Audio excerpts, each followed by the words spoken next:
আজি আমি উপস্থিত আছোঁ ৫ নৈ অৰ্থাৎ ৰঙা নদীৰ উজনি অংশত উপস্থিত আছোঁ। প্ৰথম নিপকুচিষ্ট ৰঙা নদী মানে য'ত সংঘাৰ মূৰ্তি ধাৰণ কৰিছিল সেই স্থানৰ পৰা আমি ছবিসমূহ দেখুৱাইছোঁ। এই মুহূৰ্তত মই ২ নং ৫ নৈত আছোঁ। মোৰ পিছফালে এটা মই পকী পথ দেখুৱাইছোঁ। নিৰ্মাণ হৈ থকা এই পকী পথৰ দৃশ্য দেখিলে আপোনালোকে বুজি পাব ইয়াত থকা প্ৰকাণ্ড শিলসমূহ নি সেই মানুহৰ আৱাসগৃহসমূহৰ তলত ধ্বংসস্তূপত পৰিণত কৰিছে। অৰ্থাৎ ইয়াৰ পৰা শিল বালিসমূহ গৈ সেই মানুহৰ ঘৰে বাৰীয়ে সিঁচৰিত কৰি পেলাই গৈছে ৰঙা নদীৰ প্ৰবল মানে।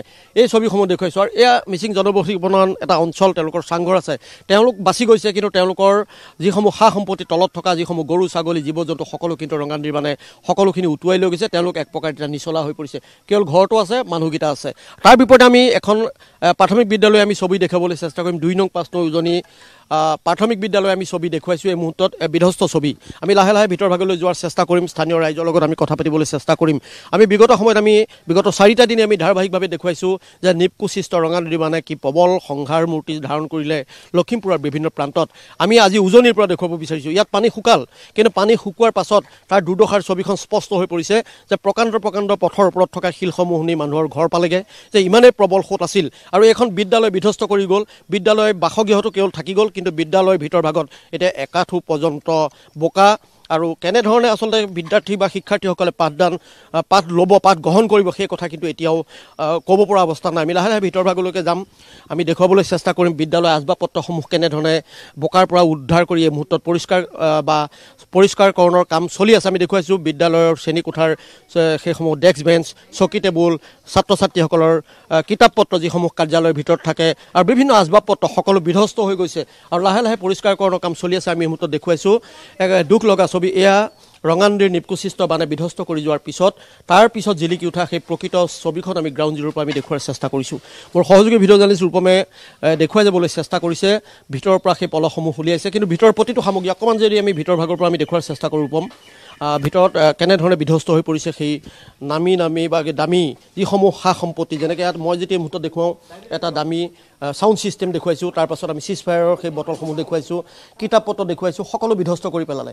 ইয়াত আচলতে পাঠদান কৰা পাঠ গ্ৰহণ কৰা কোনো পৰিৱেশ এই মুহূৰ্তত আমি দেখিবলৈ পোৱা নাই। বিদ্যালয়ৰ শিক্ষক শিক্ষয়িত্ৰীসকল আহিছে, ইয়াৰ স্থানীয় ৰাইজ আছে, সকলোৱে লাগি ভাগি পৰিষ্কাৰকৰণৰ কাম চলি আছে। আৰু এয়াই আছিল ৰঙা নদীৰ প্ৰবল বান। লাহে লাহে আন কেতবোৰ কোঠাৰ পৰা আমি সেই দৃশ্যসমূহ আমি দেখুওৱাৰ চেষ্টা কৰিম। এয়া আমি বানৰ পিছত সৃষ্টি হোৱা পৰিৱেশসমূহ আমি দেখুওৱাৰ চেষ্টা কৰিছোঁ। আন এটা শ্ৰেণী কোঠালৈ আহিছোঁ। ইয়াত পঢ়াৰ পৰিৱেশ কি আছে এই দৃশ্য দেখাৰ পাছত আপোনালোকে গম পাব। পানী শুকাইছে এই স্থানত পানী শুকাইছে, কিন্তু নামনিৰ আমতলাৰ সেই বিস্তীৰ্ণ গাঁও কিন্তু এতিয়াও বানত ডুবি আছে। লাহে লাহে তাতো পানী শুকাব, যিহেতু বতৰ কিছু ফৰকাল হৈছে। কিন্তু বানৰ পিছৰ এই ছবিসমূহে আচলতে মানুহক অতি কষ্ট দি যায়। এয়া বিদ্যালয় এটা শ্ৰেণী কোঠাৰ দৃশ্য দেখুৱাইছোঁ। ডেস্ক বেঞ্চ চকী টেবুল সকলো বোকাৰ মাজত আবদ্ধ হৈ পৰিছে। বিভিন্ন সা সম্পত্তি, ইয়াত পঢ়াৰ কোনো পৰিৱেশ নাই। একাঠু পৰ্যন্ত ভিতৰত পলস বোকা। এয়া নিপকুচিষ্ট ৰঙা নদী বানৰ পৰৱৰ্তী পৰ্যায়ৰ দৃশ্য। পানী শুকাইছে, পানীৰ পাছত আচলতে কি দুৰ্দশা হয় সেই ছবিখন আমি দেখুৱাব বিচাৰিছোঁ। মোৰ সহযোগী ভিডিঅ' জাৰ্নেলিষ্ট ৰূপমে দেখুৱাই যাব, আমি কথা পাতিবলৈ চেষ্টা কৰিম। মই প্ৰথমে এগৰাকী বাইদেউৰ কাষলৈ যাম। বাইদেউ আপুনি ইয়াতে কৰে নেকি? ইয়াতে কৰোঁ, মই প্ৰধান শিক্ষয়িত্ৰী। আপুনি প্ৰধান শিক্ষয়িত্ৰী? হয়। এতিয়া ভিতৰত আমি যিমান দেখিলোঁ যে এতিয়াও বহুদিন লাগিব পঢ়াৰ পৰিৱেশ লাগিব। এইটো নিজেই চফা কৰিব লাগিব। আজিৰাও বিচাৰি পোৱা নাই। তাকে এই খৰচটোকে মই অথনি ক'লোঁ মই মুখ্যমন্ত্ৰী আৰু শিক্ষামন্ত্ৰী ডাঙৰীয়াক যাতে আমাক চাফ চিকুণতাৰ খৰচটো দিবলৈ অনুৰোধ কৰিছোঁ। কিন্তু সেয়া বাৰু পৰৱৰ্তী পৰ্যায়ত দিব। কিন্তু এতিয়া প্ৰাথমিক কথাটো হ'ল আপোনালোকে এই কামখিনি কৰি পঢ়াৰ এটা পৰিৱেশ সৃষ্টি কৰিব লাগিব।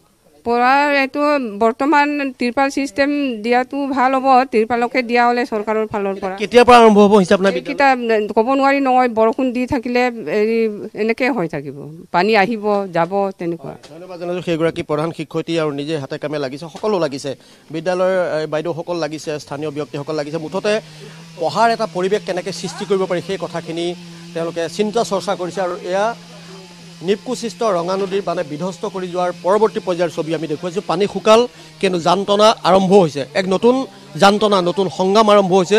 সেয়া বিদ্যালয়ে হওক, মানুহৰ আৱাসগৃহেই হওক। কাৰণ নিৰ্মাণ হৈ থকা পকী পথৰ প্ৰকাণ্ড শিল বালিবিলাকে বুৰাই পেলাইছে তেওঁলোকৰ ঘৰৰ চোতাল বাৰীসমূহ। এইসমূহ কেনেকৈ নিব? চৰকাৰীভাৱে সেই টকাৰ অপচয় হ'ল, সেয়া সুকীয়া কথা। কিন্তু স্থানীয় ৰাইজৰ দুৰ্দশাৰ ছবি আমি দেখুৱাইছোঁ। তেওঁলোকৰ গৰু ছাগলী উটি গ'ল, ঘৰৰ তলত থকা বিভিন্ন সা সামগ্ৰী উটি গ'ল। সেই কথাখিনি আমি পাতিবলৈ চেষ্টা কৰিছোঁ। আৰু এই মুহূৰ্তত আমি বিদ্যালয়ৰ আন এগৰাকী শিক্ষয়িত্ৰী আছে, তেওঁৰ কাষলৈ আমি যোৱাৰ চেষ্টা কৰিম। মোৰ ৰূপমে গোটেই কথাখিনি দেখুৱাবলৈ চেষ্টা কৰিছে। কেনেকৈ পাঠদান কৰিব, যিহেতু বিদ্যালয়ত এতিয়াও একাঠু বোকা, কোনো সম্পত্তি নাই, সকলো শেষ। পাঠদানৰ ক্ষেত্ৰতো কণ ল'ৰা ছোৱালীখিনিক ইয়ালৈ আনি পেলাই পাঠদান কৰাটো একেবাৰে সম্ভৱ নহয়। এইখিনি চাফা চিকুণ কৰোঁতে সম্ভৱ আৰু এসপ্তাহ দুসপ্তাহ সময় লাগিব। তথাপি যদি আমি যিহেতু আমাৰ পৰীক্ষাৰ একেবাৰে ওচৰত আছিলে, সেয়া দেখিছে গোটেই পৰীক্ষাৰ বহীখিনিত পানীৰ তলত। যদি সিহঁতি আহিবলৈ পাৰে, আমি বিচাৰি গৈছোঁ এঘৰ দুঘৰকৈ এটা দুটাকৈ, সিহঁতৰ যদি আহিব পৰা অৱস্থাত থাকে আমি হয়তো ইয়াতে বাহিৰতে সিহঁতক পাঠদানৰ চেষ্টা কৰিবলৈ চেষ্টা কৰিম আৰু। কাৰণ সিহঁতৰ এমাহ দুমাহ ক্ষতি বন্ধ হৈ যোৱা মানে সিহঁতৰ বহুতখিনি ক্ষতি হৈ যায়।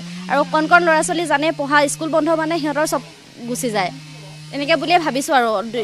ধন্যবাদ জনাইছোঁ, ধন্যবাদ সেইগৰাকী সহ শিক্ষয়িত্ৰী। মই আন এটা ছবি দেখুৱাইছোঁ, এই চাউণ্ড ছিষ্টেমটো বাহিৰ ভাগলৈকে উলিয়াই নিছে। আচলতে এইখিনি চলাব পৰা অৱস্থাত নাই, কাৰণ পানীয়ে সকলো বুঢ়াই পেলাইছে। আৰু তাৰ পাছত এই ধৰণে তেওঁলোকে উদ্ধাৰ কাৰ্য চলাই আছে, বিদ্যালয়খন মুকলি কৰাৰ কাৰ্য চলাই আছে। যিবিলাক সম্পত্তি ধ্বংসস্তূপত সোমাই গ'ল বা বালিৰ তলত পলসৰ তলত সোমাই গ'ল, সেইবিলাকক উলিয়াই অনাৰ চেষ্টা কৰিছে। তাৰ পাছত মই দেখুৱাম ইয়াৰ বাহিৰৰ ছবিসমূহ, কেনেধৰণে কিতাপ পত্ৰসমূহ, কেনেধৰণে আচবাব পত্ৰসমূহ, কেনেধৰণে নথি পত্ৰসমূহ বিধ্বস্ত হৈ পৰিছে বোকাৰে লুতুৰি পুতুৰি হৈ, সেই কথাখিনি মই দেখুৱাবলৈ মই চেষ্টা কৰিম। মই ৰূপমক কৈছোঁ অকণমান আঁতৰৰ পৰা গোটেই পৰিৱেশটো আৰু বাহিৰত যিসমূহ তেওঁলোকে পলসৰ পৰা উলিয়াই নিয়া সা সম্পত্তি, সেইসমূহ কেনেধৰণে পেলাই ৰাখিবলগীয়া হৈছে, সেই ছবিসমূহ আমি দেখুওৱাৰ চেষ্টা কৰিছোঁ। মই আন এগৰাকী বাইদেউ লগ পাইছোঁ। বাইদেউ, আপোনাৰ ঘৰ ইয়াতে, কেনেকুৱা পানীয়ে সকলো শেষ কৰি পেলালে, এতিয়া কি আছে? আমাৰ এতিয়া ঘৰটো অৱস্থাই নাই, তলত এতিয়ালৈকে পানী আছে। আৰু কিবা সম্পত্তি কিমান কি গ'ল? সম্পত্তি গ'ল, এই গাহৰি গ'ল, গৰু গ'ল। এতিয়া ঘৰত মুৰ্গীবিলাক গ'ল, চব মুৰ্গী ঘৰটো মানুহকেইটা যেন তেন বাচি আছোঁ আৰু। আচলতে সেয়া দুখৰ কাহিনী আমি শুনাই আছোঁ। আৰু লাহে লাহে আমি বাহিৰ ভাগৰ পৰা দেখুৱাম কেনেধৰণে বিদ্যালয়ৰ সেই বৰ্ডসমূহ আৰু বিদ্যালয়ৰ খেলাৰ সামগ্ৰীসমূহ, কিতাপ পত্ৰসমূহ, নথি পত্ৰসমূহ বিধ্বস্ত হৈছে। এয়া বানৰ পিছৰ ছবি আমি দেখুৱাইছোঁ। বান লাহে লাহে কমিবলৈ আৰম্ভ কৰিছে। যদিও আমতলাৰ বহুকেইখন গাঁৱৰ পৰা পানী ওলাই যোৱা নাই, তথাপিতো লাহে লাহে ওলাই যাব। বতৰ ফৰকাল, জলস্তৰ নিম্নগামী হ'ল ৰঙা নদীৰ। তাৰ পাছৰ ছবিসমূহ দেখুৱাইছোঁ। আচলতে আটাইতকৈ ভয় লগা ছবি এইবিলাকহে, যে পানীয়ে কোবাই যোৱাৰ পিছত, ৰঙা নদীৰ ঢলে কোবাই যোৱাৰ পিছত কি পৰিৱেশ পৰিস্থিতিৰ সৃষ্টি হয়, সেই কথাখিনি আমি দেখুওৱাৰ চেষ্টা কৰিছোঁ। পকী পথৰ শিল বালিৰে ঘৰসমূহ বুঢ়াই পেলালে, অৰ্থাৎ ঘৰৰ চোতালে বাৰীয়ে এই পকী পথৰ শিল গৈ শিলাময় কৰি পেলালে। এয়া প্ৰচণ্ড বান। আৰু এই দৃশ্য দেখাৰ পাছত সকলোৱে অনুমান কৰিব পাৰিব যে ৰঙা নদীৰ ঢল কিমান প্ৰবল আছিল, কিমান তড়িৎ গতিত ৰঙা নদীৰ পানী সোমাইছিল এই ঠাইসমূহত। এয়া 2 নং 5 নৈৰ ছবি দেখুৱাইছোঁ। কেৱল 2 নং 5 নৈ নহয়, 2 নং 5 নৈ, 1 নং 5 নৈ, ডিজু চাপৰি, প্ৰথমে নিপ্পুসৃষ্ট ৰঙা নদীৰ মানে এই ঠাইসমূহ বুঢ়াই পেলালে। তাৰ পাছত ইয়াৰ পৰা প্ৰায় 15-20 কিলোমিটাৰ দূৰত্বত থকা ৰঙা নদীৰ আমতলাৰ নগৰ গাঁৱৰ মাথাউৰি বিচ্ছিন্ন হ'ল 150 মিটাৰ। আৰু 150 মিটাৰ বিচ্ছিন্ন হোৱাৰ লগে লগে পানী সেইফালে যোৱাৰ লগে লগে ইয়াত জলস্তৰ নিম্নগামী হ'ল। আজিৰ তাৰিখত সম্পূৰ্ণ ওলাই পৰিছে। কিন্তু ওলাই যোৱাৰ পিছত, পানী ওলাই যোৱাৰ পিছত তাৰ ছবিখন আমি দেখুৱাবলৈ আমি চেষ্টা কৰিছোঁ। মই পুনৰ সেই বিদ্যালয়খনৰ দৃশ্য দেখুৱাইছোঁ, যে পঢ়াৰ পৰিৱেশ কিবা আছে নেকি, এই ছবি দেখাৰ পাছত সকলোৱে অনুমান কৰিব পাৰিব। আৰু তাৰ লগে লগে যদি অকণমান আগৰ পৰা আমি এটা পৰিয়ালৰ বাসগৃহৰ সন্মুখৰ দৃশ্য দেখুৱাওঁ, সেইসমূহ জেওৰা জপনা দেখিলে গম পোৱা যায় যে ঢল কিমান আছিল, কাৰণ সেই জেওৰাখিনিৰ ওপৰলৈকে ইয়াৰ আৱৰ্জনাবিলাকে ভৰি পৰিছে। সেই দৃশ্যসমূহ আমি দেখুৱাইছোঁ। আৰু এতিয়াও এইবিলাক ব্যক্তিয়ে হাতে কামে নিজে লাগি আছে যে তেওঁলোকে ঘৰসমূহ পৰিষ্কাৰ কৰি থকাৰ পৰিৱেশ সৃষ্টি কৰিবৰ কাৰণে। বান গ'ল, কিন্তু বানৰ পাছত তেওঁলোকৰ বিধ্বস্ত হৈ গ'ল পথসমূহ, বিধ্বস্ত হৈ গ'ল ঘৰ, বিধ্বস্ত হৈ গ'ল বিদ্যালয়। এক প্ৰকাৰ এই অঞ্চলটোত এতিয়া এক প্ৰকাৰ মানে শুকান বুলি ক'লেও ভুল নহ'ব, এই কাৰণেই যিহেতু তেওঁলোকৰ গৰু ছাগলী সা সম্পত্তি তলত থকা সকলো গুচি গ'ল, ভঁৰালৰ ধান গ'ল, কেৱল ঘৰবিলাক থাকিল। কাৰণ মিচিং জনবসতি প্ৰধান অঞ্চল, তেওঁলোকে চাংঘৰত থাকে, ঘৰবিলাক থাকিছে। হয়তো 2-এটা পৰিয়ালৰ ঘৰ ভাগিছে, কিন্তু বহু পৰিয়ালৰ ঘৰেই থাকি গ'ল। কিন্তু ঘৰৰ তলত থকা আচবাব পত্ৰ, সা সম্পত্তি, জীৱ জন্তু সকলো শেষ হৈ গ'ল।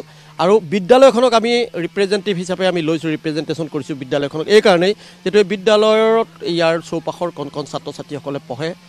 ইয়াৰ পৰাই বোকাত পদুম ফুলাৰ দৰে বহু মানুহ, ডাঙৰ মানুহ হোৱাৰ সপোন দেখে, হ'ব পাৰে। কিন্তু এই পৰিৱেশ কি আছে, এয়া বানে বিধ্বস্ত কৰা ছবি আমি দেখুৱাইছোঁ 2 নং 5 নৈৰ পৰা। আৰু ইয়াতে পানী শুকোৱাৰ পাছত নতুন এক যান্ত্ৰণা আৰম্ভ হৈছে সকল বৰ্ণাঢ্য ৰাইজৰ।